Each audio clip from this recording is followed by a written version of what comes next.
The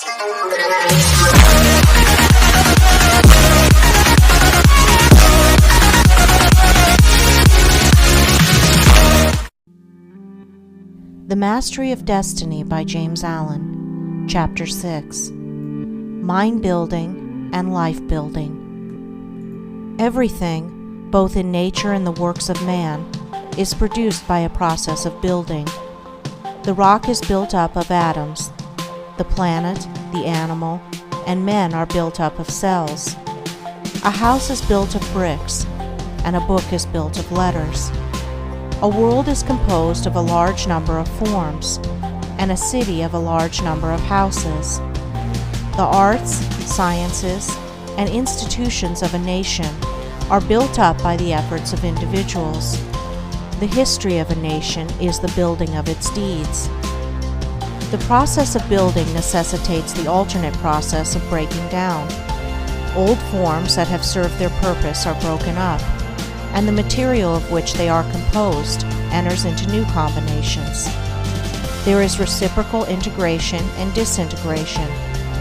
In all compounded bodies, old cells are ceaselessly being broken up, and new cells are formed to take their place. The works of man also require to be continually renewed until they have become old and useless, when they are torn down, in order that some better purpose may be served. These two processes of breaking down and building up in nature are called death and life. In the artificial works of man, they are called destruction and restoration.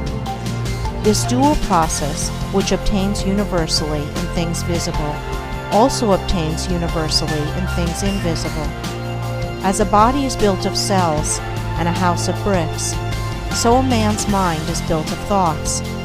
The various characters of men are none other than compounds of thoughts of varying combinations. Herein we see the deep truth of the saying, "As a man thinketh in his heart, so is he." Individual characteristics are fixed processes of thought. That is, they are fixed in the sense that they have become such an integral part of the character that they can only be altered or removed by a protracted effort of the will and by much self-discipline. Character is built in the same way as a tree or a house is built, namely, by the ceaseless addition of new material, and that material is thought. By the aid of millions of bricks a city is built. By the aid of millions of thoughts, a mind, a character, is built. Every man is a mind builder, whether he recognizes it or not.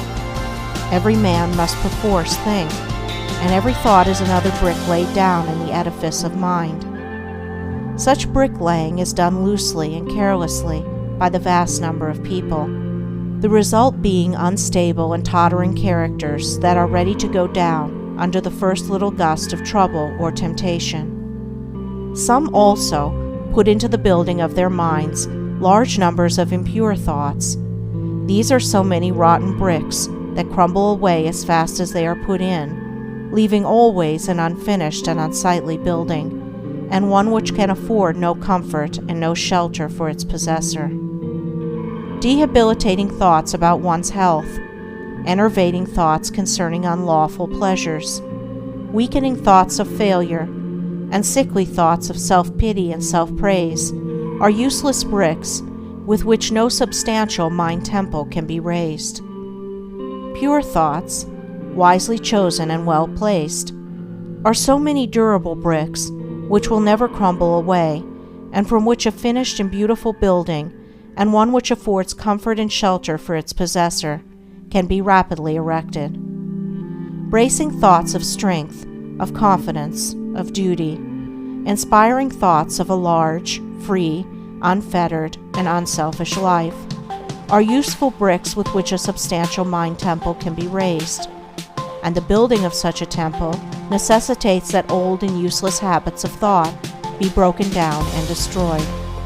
Build thee more stately mansions, O my soul, as the swift seasons roll. Each man is the builder of himself. If he is the occupant of a jerry-built hovel of a mind that lets in the rains of many troubles, and through which blow the keen winds of oft-reoccurring disappointments, let him get to work to build a more noble mansion, which will afford him better protection against those mental elements. Trying to weakly shift the responsibility for his jerry-building onto the devil, or his forefathers, or anything or anybody but himself, will neither add to his comfort nor help him to build a better habitation. When he wakes up to a sense of his responsibility and the approximate estimate of his power, then he will commence to build like a true workman, and will produce a symmetrical and finished character that will endure and be cherished by posterity, and which, while affording a never-failing protection for himself, will continue to give shelter to many a struggling one when he has passed away. The whole visible universe is framed on a few mathematical principles. All the wonderful works of man in the material world have been brought about by the rigid observance of a few underlying principles.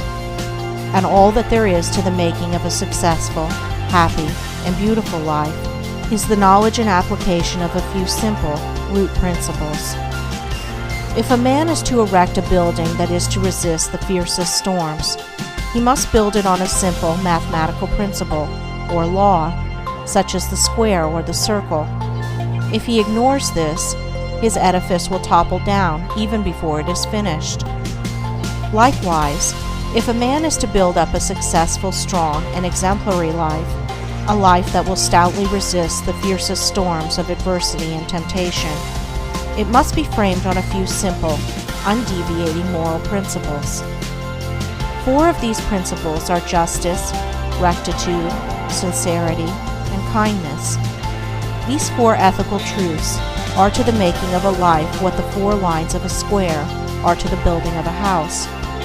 If a man ignores them and thinks to obtain success and happiness and peace by injustice, trickery, and selfishness, he is in the position of a builder who imagines he can build a strong and durable habitation while ignoring the relative arrangement of mathematical lines, and he will, in the end, obtain only disappointment and failure. He may, for a time, make money, which will delude him into believing that injustice and dishonesty pay well, but in reality his life is so weak and unstable that it is ready at any moment to fall. And when a critical period comes, as come it must, his affairs, his reputation, and his riches crumble to ruins, and he is buried in his own desolation. It is totally impossible for a man to achieve a truly successful and happy life who ignores the 4 moral principles enumerated, whilst the man who scrupulously observes them in all his dealings can no more fail of success and blessedness than the earth can fail of the light and the warmth of the sun, so long as it keeps to its lawful orbit, for he is working in harmony with the fundamental laws of the universe. He is building his life on a basis which cannot be altered or overthrown, and therefore all that he does will be so strong and durable, and all the parts of his life will be so coherent, harmonious, and firmly knit, that it cannot possibly be brought to ruin.